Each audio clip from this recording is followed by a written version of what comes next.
perguntar se o Maurício ainda era jogador do Internacional, mas o senhor acaba de responder que ainda não está fechado, mas próximo de acontecer. Um outro nome que aparece, presidente, na lista é Alan Patrick. Sofreu uma lesão na partida contra o São Paulo, agora volta à lista de relacionados. Tem condições de atuar na noite de hoje contra o Corinthians ou será preparado e testado para o Clássico Grenal? O Alan vem de uma lesão, né? Na verdade, não grave, né?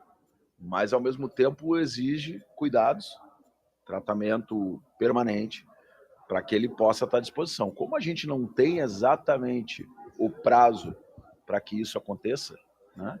É importante que ele viesse, né, em tratamento, e na medida em que isso evolua, ele pode ou não estar à disposição. Mas, inclusive com as dificuldades que a gente tem hoje de transporte, né, para que a gente saia de Porto Alegre, venha para Florianópolis ou até mesmo para Curitiba, você tem dificuldades hoje. Como a gente precisa estar com toda a delegação, a gente tem hoje aqui até, se eu não me engano, não contei aqui, mas 26 ou 27 jogadores à disposição, todos que estão à disposição, independentemente do estado clínico, né, mas que podem voltar nesta ou na próxima partida. Então, esse também é uma outra novidade que esse momento nos apresenta. Quando, em outros casos, provavelmente voltaríamos a Porto Alegre, né, e na sexta-feira viajaríamos para Curitiba, né? Ou melhor, não estaríamos jogando hoje aqui, estaríamos jogando no Beira-Rio, né? Então, como isso se apresenta como uma necessidade de adaptação, então a gente trabalha nesse sentido com que todos estejam juntos, né? Trazendo inclusive todo o staff, a parte de fisioterapia, equipamentos, né? A gente fez uma activate de forma terrestre para trazer tudo isso, né? Essa estrutura está aqui conosco e vai continuar conosco até Curitiba, para que ninguém perca um dia sequer ou um turno sequer de tratamento, e se tiver à disposição, possa estar à disposição, porque é um esforço necessário nesse momento. Falando de negociações, presidente, a gente falou sobre o Maurício antes. Um jogador que foi titular na última partida não foi relacionado para essa, o Matheus Dias. Está em negociação para, no início da janela de transferências, deixar o Internacional? Não tem negociação. Decisão sempre é uma decisão técnica, e quando eu digo técnica, envolve aspecto técnico, aspecto médico, né? E aspecto físico, né?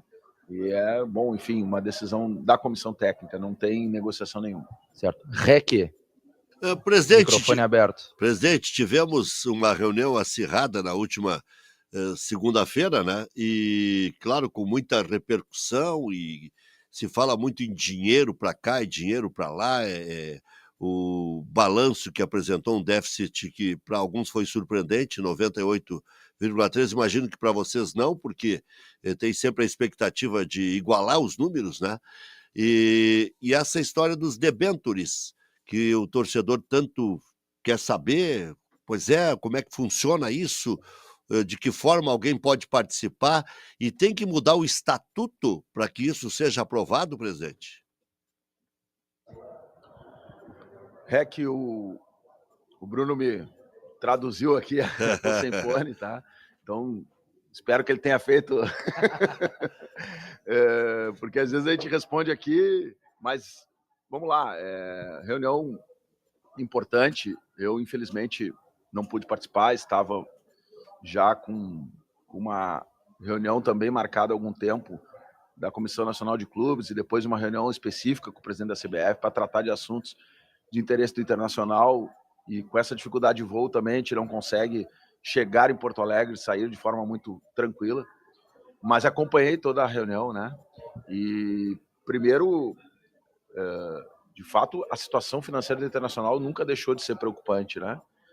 Nós estamos fazendo um esforço, e fizemos um esforço nos últimos 3 anos para buscar um equilíbrio econômico-financeiro. Esse equilíbrio ele nunca deixou de registrar, inclusive pelo próprio Conselho Fiscal, em vários momentos, a preocupação com o endividamento do clube. Nós estancamos o endividamento, mas não conseguimos reduzir o endividamento como gostaríamos e como o Inter precisa reduzir.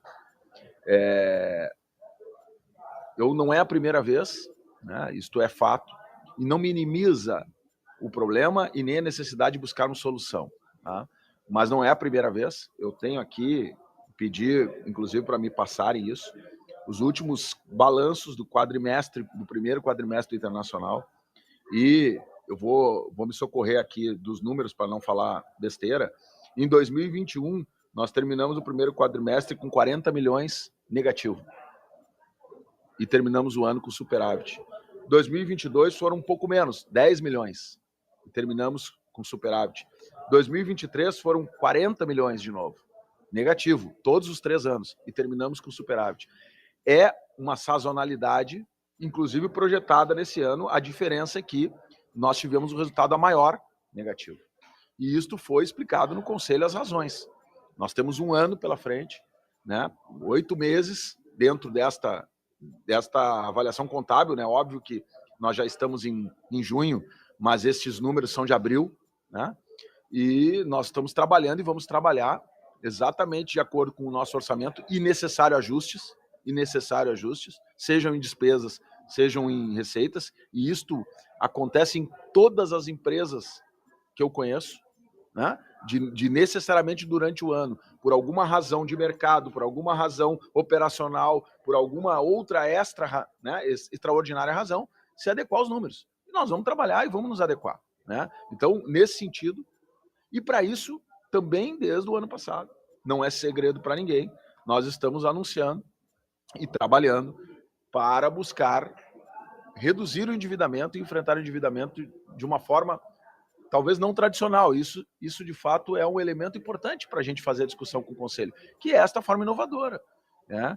Que é a busca do lançamento de debêntures, a partir daí, captar do mercado 200 milhões, sendo que já arrancamos com 100 milhões garantidos, né? Para a gente poder, com este recurso em mãos, a partir do enfrentamento com os credores, né? De um deságio e, ao mesmo tempo, de um juro muito menor do que nós praticamos hoje no mercado, nós começarmos efetivamente a reduzir os juros, a reduzir a dívida. Esse é o trabalho que a gente está propondo, né? De forma transparente, de peito aberto, com muito trabalho, com gente seríssima trabalhando em cima disso, né? Gente que tem conhecimento deste mercado, gente que se preparou, que está preparada, e nós nos preparamos para receber isso. E estamos agora, nesse momento, foi a reunião de segunda-feira, abrindo esse debate, abrindo essa discussão com o Conselho. O que a gente pede, né, é que realmente as coisas sejam encaradas de forma técnica, né, sejam encaradas com profundidade, sejam divergentes no conteúdo. Sendo divergente no conteúdo e tecnicamente preparado, nós estamos abertos para qualquer outra solução. Inclusive, não é só essa. Nós temos outros trabalhos que estão sendo feitos e serão apresentados na medida do possível, que envolve aumento de receitas, que nós vamos trabalhar nisso, e aumento de receitas é um trabalho extremamente importante e que precisa ser enfrentado, né? Nós estamos trabalhando com o equilíbrio nos custos, que também é um elemento importante, faz parte desse contexto, e a busca de novos recursos para poder fazer enfrentamento ao endividamento. Então é dessa forma que a gente vai trabalhar. Nós não queremos ser o dono da verdade, nós queremos construir soluções para que elas sejam debatidas dentro do clube. E essas soluções elas devem ser debatidas desprovidas de posicionamentos, né? Nós temos que pensar no Internacional, no futuro do Internacional, né? E esse futuro do Internacional é necessário que se tenha muita calma, né? Eu vi manifestações já assim aceleradas, né, para não dizer outra coisa, aceleradas em relação ao processo, que eu acho que não faz bem para o ambiente do clube, né? Acho que é fundamental que a gente tenha um processo de convencimento. Eu acho que esse é o importante nesse negócio, né? E as coisas vão acontecendo. Estamos trabalhando com soluções também para o Gigantinho, não paramos com isso.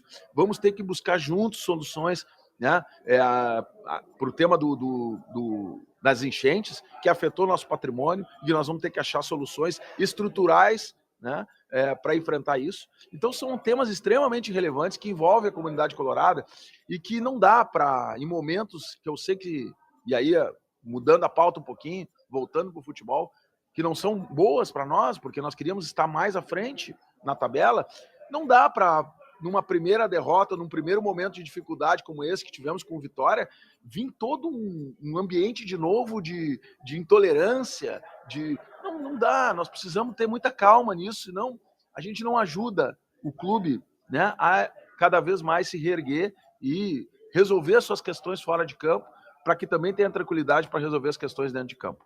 O senhor falou, presidente, a respeito das enchentes, do patrimônio do clube que foi afetado. O Inter está tendo um custo para reconstruir as instalações do CT Parque Gigante. Ontem o colega Cristiano Silva trouxe a informação de que o Internacional estaria desistindo de construir o CT em Guaíba.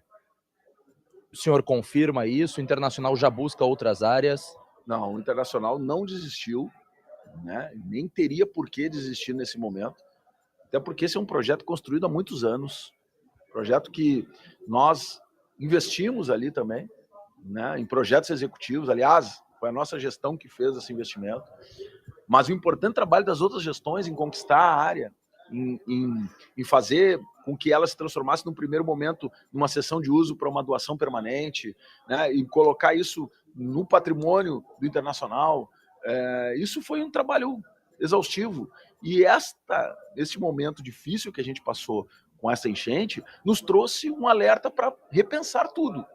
Mas repensar não significa dizer que está arquivado, pelo contrário, existem soluções importantes que podem ser tomadas, sejam de engenharia do clube na concepção do projeto, como também de infraestrutura do Estado. Afinal de contas, são muitas áreas atingidas em Porto Alegre e no Estado inteiro que vão precisar do poder público também, né, pensar estrategicamente soluções, porque senão nós vamos condenar a orla de Porto Alegre inteira.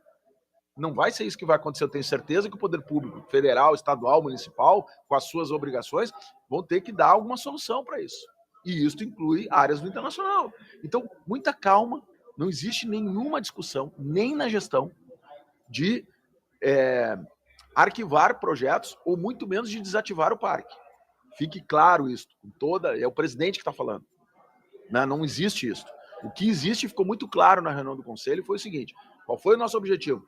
Temos que recuperar rapidamente o CT de Guaíba. De Parque Gigante. Por quê? Porque nós temos que voltar a treinar na nossa casa e nós estamos gastando demais para treinar fora. Então, o primeiro é uma obra simples para recuperar e dar condições aos jogadores de estarem treinando lá e ao departamento de futebol. Ponto. A partir daí, reabrir uma discussão, seja ela externa, eu falo com o mundo institucional, seja ela interna, no âmbito do Conselho, com as comissões, para pensarmos juntos qual é o futuro do projeto do CT de Guaíba, qual é o futuro do projeto no CT e no Parque Gigante. Isso vai ser discutido à luz de um novo momento. Isso é obrigação nossa fazer. Agora, daí tirar a conclusão que nós estamos desativando o parque e desistindo de Guaíba, não é verdade. Nós estamos trabalhando para buscar soluções a partir de agora que podem ser diferentes daquelas que a gente vinha construindo. Só antes de passar para o REC novamente, presidente, o senhor falou de reunião com o presidente da CBF, temas específicos do clube, sobre arbitragem ou algum outro tema? Também sobre arbitragem, nos preocupa, né? Eu não me manifestei depois do jogo, porque acho que nós não foi a arbitragem determinante pelo resultado. Nós fizemos uma partida, não fizemos uma boa partida, e a gente tem que reconhecer essas coisas, porque senão às vezes fica parecendo só uma cortina de fumaça. Mas a arbitragem é uma coisa permanente na nossa pauta. Eu tenho manifestado sempre a minha preocupação com a arbitragem, com a necessidade de profissionalização da arbitragem, né, com a falta de critério. A gente está vendo. Vocês prestem atenção. Eu não quero pegar no pé de ninguém, mas o árbitro que apitou Palmeiras e Atlético Mineiro, quem é esse árbitro? Preste atenção aos jogos do Internacional que esse árbitro apitou. Preste atenção que eu fui para a súmula no primeiro momento que eu chamei ele de despreparado. Ele é despreparado para conduzir um jogo. Eu não estou dizendo que a expulsão não foi correta ou não, mas ele bagunçou o jogo. Ele é sempre o personagem principal. Peguei um para Cristo? Não, tem vários. Mas isso é importante, por quê? Porque tem que qualificar. Por que nossos clubes, quando fazem uma péssima temporada, o que acontece? São punidos com rebaixamento. Os árbitros. Tem que ter um processo de meritocracia, tem que ter um processo de critérios, tem que ter uma avaliação permanente, os caras têm que ser profissionais de verdade, eles são muito importantes para esse espetáculo. Olha o VAR no nosso jogo, vocês ouviram ali, teve dúvida, Não, pegou, não pegou, não foi de propósito. Não, o cara demorou para cair. Não foi pelo chute na barriga que ele caiu depois, então o chute não foi tão forte. Cara, interpretação. Aí nós tomamos uma butinada lá do Léo Ortiz, no Bragantino, no Ener Valencia. Ele chutou a bola primeiro, quase quebrou o cara. E não foi pênalti. E aí fica por isso mesmo. Então essas reclamações a gente está fazendo, registrando, né, permanentemente. Tem presidentes que já estão muito mais irritados com isso ou buscando outras saídas, mas que a gente entende, porque isso vai deixando o ambiente muito ruim. Se você trabalha, investe e fica na mão aos 50 minutos, 52 minutos de um árbitro tomar uma decisão, né? O jogo do Atlético Paranaense, escanteio, alguns não deixam bater aquele escanteio. Eu já vi isso. Não bate escanteio, já terminou o jogo. Não bate escanteio e gol. E aí? Então qual é o critério? É para bater ou não é para bater? É simples, objetivo, alguém tem que mandar. Não, terminou o tempo, se a bola tiver onde tiver, para o jogo e acabou. No momento do escanteio, essa para mim é a regra correta seria essa. No momento do escanteio não terminou o jogo, deixa o último lance. Eu até acho que ele agiu corretamente. Mas em outros casos ele não age assim. Eles terminam o jogo, uma falta na entrada da área, terminou o jogo. Era a chance de você fazer um gol, de empatar ou de virar o jogo. Então, desculpa me alongar aqui, mas esse tema da arbitragem é um tema importante. Não foi só isso. Nós somos a CBF para discutir também com a Comissão Nacional de Clubes o calendário do ano que vem. Então, estávamos ali na mesa, só para ter uma ideia, Flamengo, Palmeiras, Inter, Fluminense, São Paulo, Fortaleza, alguns clubes que estavam, Atlético Goianiense, que estavam na reunião, que são da Comissão Nacional de Clubes, discutindo e, óbvio, trazendo isso para os clubes em geral, né? Saídas, porque se você prestar atenção, 2026 nós teremos o Mundial de Clubes. Isso vai afetar o calendário brasileiro. 2027 nós teremos o Mundial, 2025 Mundial de Clubes, 2026 Copa do Mundo, 2027 Copa do Mundo Feminina. Então, nos próximos 3 anos, nós teremos reflexo no calendário brasileiro. Como é que a gente organiza isso? Ou vamos deixar para falar isso lá na frente? E isso é responsabilidade dos clubes. O Campeonato Brasileiro é o principal produto que os clubes hoje têm. Se nós não cuidar disso, vai virar, imagina quando ainda somos acometidos, né? Não sei se esse é o termo correto, mas enfim, tivemos esta questão climática interferindo no calendário. Então, tudo isto precisa ter uma discussão e a CBF tem que ouvir os clubes, está disposta a ouvir. Já marcamos uma reunião para o mês de julho, onde a gente vai aprofundar esse debate, né, do calendário, tentando achar soluções para que a gente não enfrente problemas de dificuldade nos próximos 3 anos, que serão anos também com competições que interferirão no calendário de futebol brasileiro. Rec, a última, porque aquele nosso velho conhecido, mais velho conhecido Bigodinho de você, do mal. Liberou? É. Liberou a última. Só. Não, então vou deixar a deferência para o Edu Andreotti aqui para que todo mundo possa participar. Bruno, primeiramente, bom dia pro amigo, parabéns pela entrevista. Bom dia, Edu. Queria saber do presidente Alessandro Barcelos, como é que vai ser a questão dos ingressos para o torcedor do Inter no Grenal, né? Que a gente tem o Grenal, e o que o Inter pensa em fazer na ajuda do deslocamento do torcedor colorado que vai de Porto Alegre até Curitiba nesse próximo sábado. Eu cantei para o presidente a pergunta, Edu, e agora ele responde. Eu confesso que não tenho essa informação detalhada, tá? Tive fora, não consegui atualizar ela aí para vocês, mas o que eu tenho de informação é que são 2.000 ingressos, já estão sendo vendidos, comercializados pelo site do clube, né? E não tem informação exata, aqui está me passando a minha assessoria, né? Teve início terça-feira, ontem, às 19h30, né? E hoje ela abre para não sócios. Então, a gente vai trabalhar muito aí para que o nosso torcedor esteja presente, né? E que a gente pede desde já, e eu, aproveitando a audiência da Rádio Grenal, que a gente consiga construir um ambiente positivo nesse jogo, né? Como em todos, mas principalmente nesse onde a gente vai jogar fora do nosso estado, num momento difícil que a gente está passando, e a necessidade de deixar a rivalidade dentro de campo mais forte, fora de campo ter um Grenal de paz, né? As torcidas se deslocarem, né? Vão torcedores do Grêmio no Rio Grande do Sul e torcedores do Inter, né? Que nesse trajeto a gente possa ter uma civilidade, né, que é necessária, não tem mais espaço para isso. Eu sou um defensor de torcida, né, que tenha torcida dos dois lados, não tenha torcida única. Falei isso antes da decisão tomada, que entendia que jogo de torcida única é uma falência das instituições, dos clubes não conseguirem, né, das forças de segurança, enfim, de todos nós, não conseguimos dar condições a um clássico histórico. Já foi meio a meio os estádios, né? Para quem é mais antigo aí, lembra disso, e hoje a gente ainda tem essa possibilidade de ter, né, cerca de 10%, 20%, dependendo do tamanho do estádio, torcida adversária. Acho importante que a gente continue para aumentar, inclusive, esse percentual, fazendo uma operação, né, das torcidas de forma pacífica, para que a gente possa ir galgando o espaço e, quem sabe, algum dia poder voltar a ter, né, mais público visitando, tanto no estádio quanto no outro. Esse é o trabalho, é o momento que a gente está vivendo. Ele requer que a gente faça um esforço extraordinário para transmitir exatamente isso para o torcedor e para a sociedade em geral. O Brasil inteiro vai estar olhando para esse clássico, né, com um olhar diferente, um olhar de duas equipes que estão jogando, um dos maiores, eu sou suspeita para falar, nós somos suspeitas, essa rádio é suspeita para falar, o maior clássico do Brasil, né, e fora da nossa casa, num momento difícil, das nossas casas, no momento difícil. Então, é fundamental que a gente faça um grande espetáculo e um exemplo no Brasil. O clube planeja subsidiar transporte, presidente, ou não? Não, esse é uma política natural, os consulados se mobilizam, né, as torcidas se mobilizam, isso não vai ser diferente de qualquer outro jogo que a gente já fez, né? Não vai ser diferente, até porque o clube está numa condição também bastante difícil, né?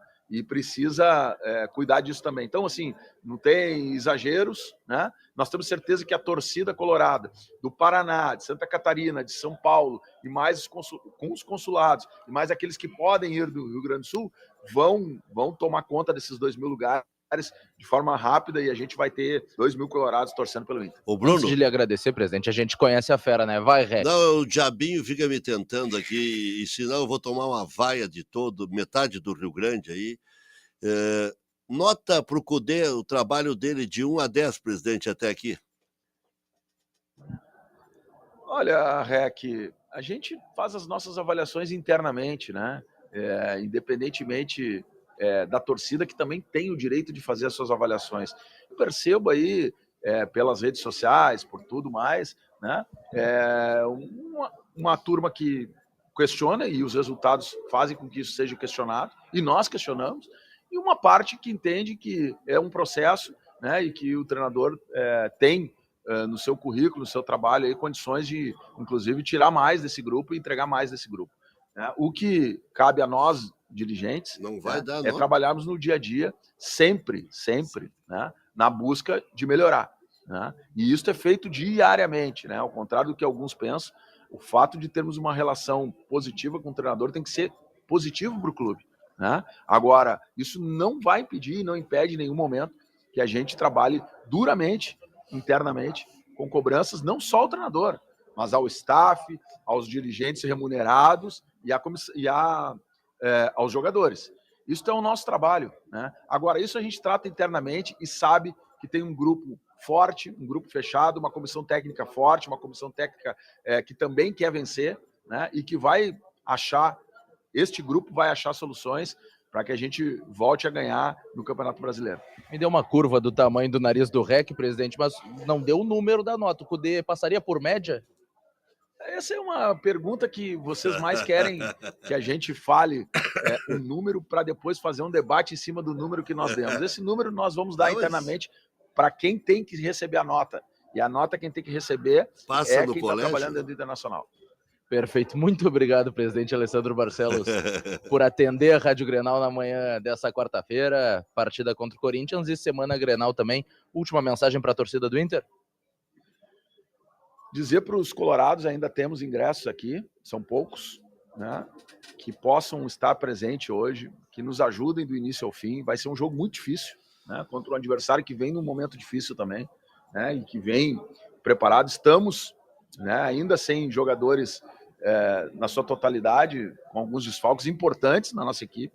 Viemos de uma maratona exaustiva e é importante ressaltar isso. A gente vai... Eu lembro bem, no momento do ápice desta catástrofe, né? A discussão que era feita de que teríamos que ter paciência com o retorno, de que as coisas não seriam imediatas, de que isto passou batido, né? Basta a primeira derrota e vem um conjunto, e não estou dizendo que não são legítimas, né, gente? Eu só estou dizendo que a realidade é essa, nós temos que enfrentar ela. Então, pedir que nos 90, 100 minutos a gente possa apoiar o time, a gente possa sair com a vitória, né? Infelizmente, nesse momento, nós estamos buscando mais resultados do que desempenho, tá? Nós praticamente não temos treinado, né? É um dia de treinamento, porque você saiu domingo, né? Saiu sábado, chega domingo, eu já me perdi nos dias, saímos domingo, chega segunda, né? Faz um treino regenerativo, treina a terça e entra dentro do avião, né? E joga a quarta. Então, assim, é um dia de treino, né? E um treino, muitas vezes, tendo que avaliar quais os jogadores estão em condições até de treinar, porque alguns naquele dia não têm condições de treinar, mas vão jogar, porque um dia a mais de recuperação recupera ele para o jogo. Então, são questões extremamente... Não é desculpa aqui, mas é realidade. Se a gente não falar isso para fora, a gente, né, não comunica com o torcedor também, para que ele compreenda que existem obstáculos que alguns clubes, né, felizmente, porque não passaram por o que nós passamos, não estão enfrentando. Isso serve para Inter, serve para Grêmio, né, principalmente, que são dois clubes que estão trabalhando e trocando o pneu do carro com o carro andando, né? E é isso, buscando a melhor solução. E isso nos faz ter muito foco aí, buscar resultado, para que a gente chegue no momento de volta à nossa casa, com o Beira-Rio, com o nosso CT, com uma minimamente equilibrado em termos de logística e de deslocamento, para a gente poder voltar a ter o desempenho que esse time já teve, né, e foi elogiado em alguns momentos, e que voltará a ter, eu tenho certeza. Perfeito, agora sim, muito obrigado ao presidente Alessandro Muito Barcelos. Rec, extrapolamos o horário. Um abraço, volto daqui a pouco na programação da Rádio Grenal.